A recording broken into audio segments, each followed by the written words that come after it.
Morning, children. Today we are going to discuss about chapter 14 of history.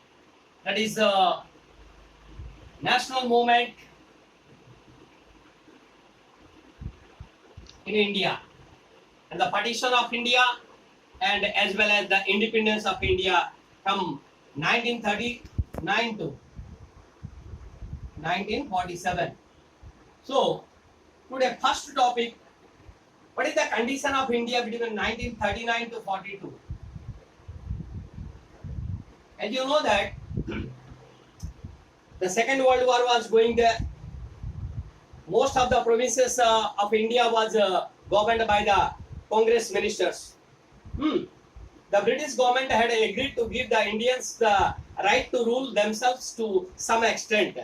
So at that time, when the Second World War was going there, British government wanted to give some portions of India to the Indian rulers. The British Parliament passed Government of India Act, read down Government of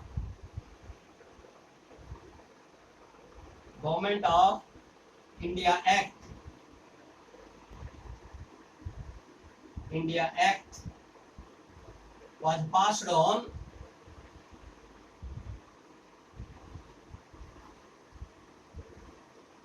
in the year 1935. So what is the Government of India Act? According to the Act, provinces could hold elections and winning parties could form the government. So in the some provinces they allowed the Indian people to contest there and they formed the government there. However, the right to vote was given to a small sections of people. That time they did not give all the people the voting right. Only 12% of the provincial assemblies and 1% of the central assemblies, the population, they have participated. When the elections were held in the assemblies of 11 provinces,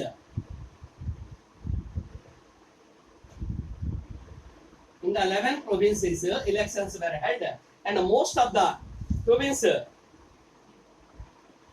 the British India in 1937, under the British government 1937, 11 provinces elections were held, and 8 out of the 11 provinces had Congress, and Congress got the majority there, and they formed the government. That time they had the prime minister. In the provinces they have the prime minister. So 8 provinces had Congress prime minister that time, working under the so they have to work under the supervision of the British governor. The war was going there. Congress leaders were now facing a difficult situation. Should they help the British in fighting the war against Germany?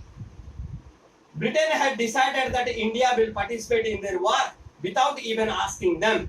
So without asking the Indians, the British, they decided that India must support the Britain. The Congress was divided on this issue. Some people, they were against the Hitler and Mussolini, and they wanted to fight with the British against this fascist force. The Congress expected that the British would see their double standards in the expectation that India should support them in fighting the fascist, but not giving. The British realized this, but at the same time, it was hard for them to accept that they will really have the dismantle and the empire they had built. Actually, they thought that Indians thought that British will give the independence to them. If they fight with the British against the Germany and the fascist people. But it did not happen. At that time of war, Britain had all-party government headed by Prime Minister Winston Churchill. So at that time, Winston Churchill was the Prime Minister of England, and he is a conservative. The conservatives wanted to maintain the empire for the long possible.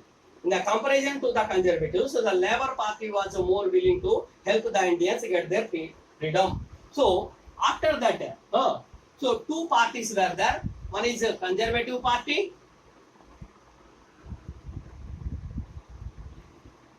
and the second is the Labour Party. So conservatives, they did not want to give the independence to Indian people, but the Labour Party wanted to help the Indians in the freedom. The British were willing to give the status of dominion to the Indian under the British crown soon after the war, but the Congress wanted a promise of a complete freedom for India. So Congress people at that time, Indian National Congress people, they demanded a complete freedom for India. The Congress also demanded that an immediate national government should be set up at the center. The British objected to this by saying that they have also protect the interest of the several other communities. Very important point.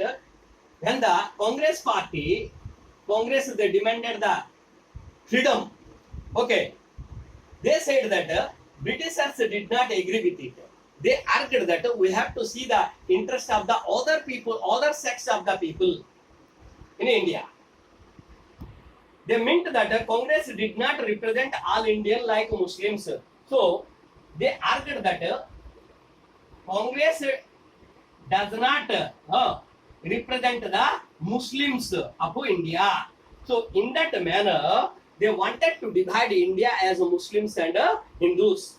They also implied that Congress may be ignoring the interest of the many Indians. So the British were required to protect this interest. So on that issue, they did not granted the total full freedom to India at that time. The government had got a special wartime power to maintain the law and order, to be able to focus on the winning of the war. Anyone who opposed the government could be jailed immediately and kept in prison for a long time without going to court. Through 1940 and 41, the Congress organized a series of individual satyagrahas. So what they decided, if anyone is going to oppose the British government without going to court, they must be put in the prison. Like that they decided, the British government decided. Through 1940 to 41, the Congress organized different individual satyagrahas also. British to promise freedom once the war had ended. So Indians thought that they will give the independence after the war will end. When the war is ended, they started this type of ruling. The Congress was upset that the British refused to promise freedom to India and decided to walk out of the provincial government. So for that purpose, when the British government did not issue the full freedom to India, the provincial governments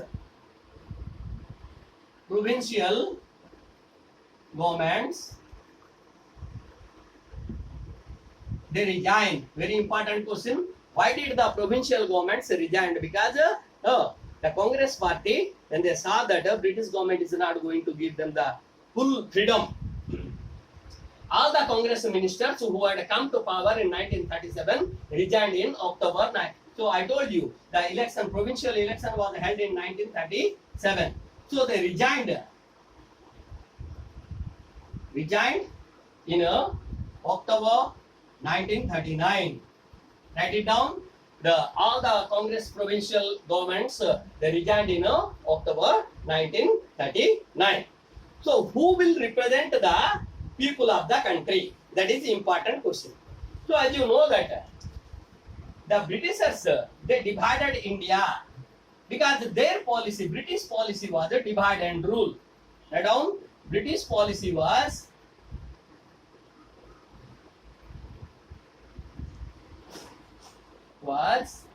divide and rule.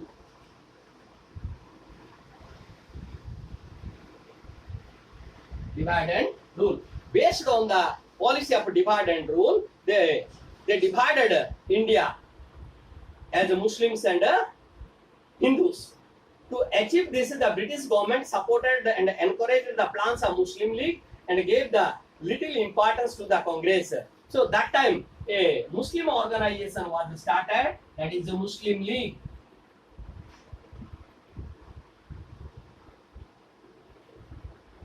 So the British government they supported the Muslim League, and they did not give any importance to the Indian National Congress. In this period, the Muslim League and its leader like M.A. Jinnah, the leader of a Muslim League was M.A. Jinnah.